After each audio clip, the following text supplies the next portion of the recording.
Do you guys know that Google DeepMind's mission is to find the holy grail of artificial intelligence, which is artificial general intelligence?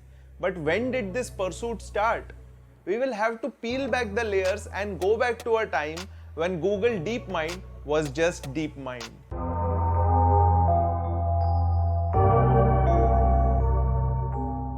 So DeepMind was founded in 2010 by Demi Hassabis along with his childhood friend Mustafa Suleyman and a New Zealand-based machine learning researcher Shane Legg. Demi Hassabis was a sort of child prodigy. Hassabis reached the rank of a chess master as a 13-year-old, completed his A-levels at the age of 16 and was then accepted to Cambridge but was told to join when he was older. He used this academic hiatus to help design the theme park video game. He then went on to graduate at 20 with a double first in computer science. After graduating, he continued to work on video games and he even started his own video game producing studio. He later went on to continue his studies by doing a PhD in cognitive neuroscience at the University College London. And at the University College London, he found his fellow DeepMind founder Shane Legg, who was then a research associate at UCL's Gatsby Computational Neuroscience Unit. Hassabis had this idea of creating a self-learning algorithm and he knew that he would require all hands on deck, so he invited his childhood friend Mustafa Suleyman and together the trio found DeepMind. As a game developer, Hassabis was proficient in programming a system that can successfully play a game against a human opponent. So, their first experiment was about training an algorithm to play old Atari games including Space Invaders and Pong. The convolutional neural network they built to do this was the first deep learning model to successfully learn control policies directly from a high-dimensional sensory input using reinforcement learning. And this achievement by DeepMind was soon surpassed by their other forays into gaming. DeepMind created a unique AI that uses a technique known as deep reinforcement learning to set it apart from other artificial intelligence. Unlike other systems, DeepMind does not have a preset purpose, rather it learns from the experience using raw pixels as a data input to enable the program to grow. Because of its uniqueness, in 2014 DeepMind was acquired by Google for $500 million to integrate their technology into the company's products.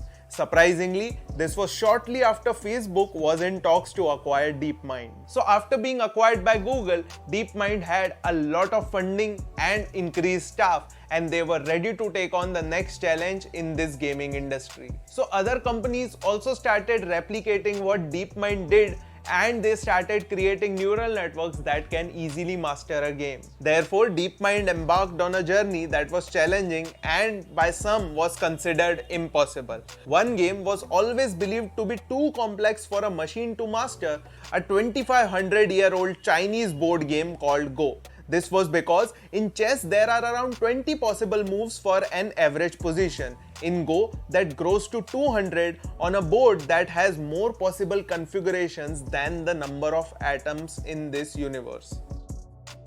To tackle this, the team developed a system called AlphaGo that taught itself how to play the game by studying hundreds of games worth of historical data about positions and moves made by Go champions and then devising its own strategies. In 2016, finally, AlphaGo became the first neural network to defeat a human opponent in the European champion Fan Hui. The next year, the program defeated Kizhou, the world's #1 player.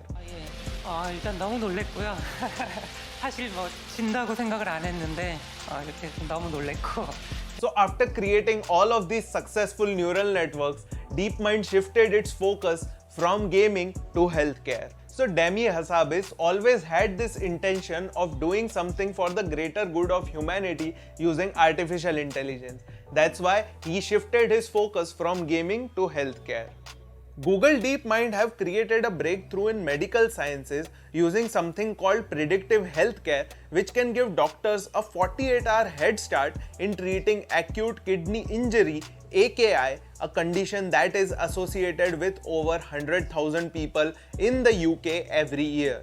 Over the last few years, DeepMind has focused on finding an answer to complex problems of avoidable patient harm, building digital tools that can spot serious conditions earlier and helping doctors and nurses deliver faster, better care to patients in need. They are working on creating similar tools for a variety of dangerous diseases. So who would have thought that a company that was started by 3 friends to train an algorithm how to play video games is now supporting the healthcare system in saving a lot of lives. Thanks for watching this video. If you liked it, click on that thumbs up, that really helps us a lot. Tell us in the comments down below which AI startup we should cover next. Also, click on that subscribe button and ring that notification bell so that you never miss any other updates from Analytics India magazine.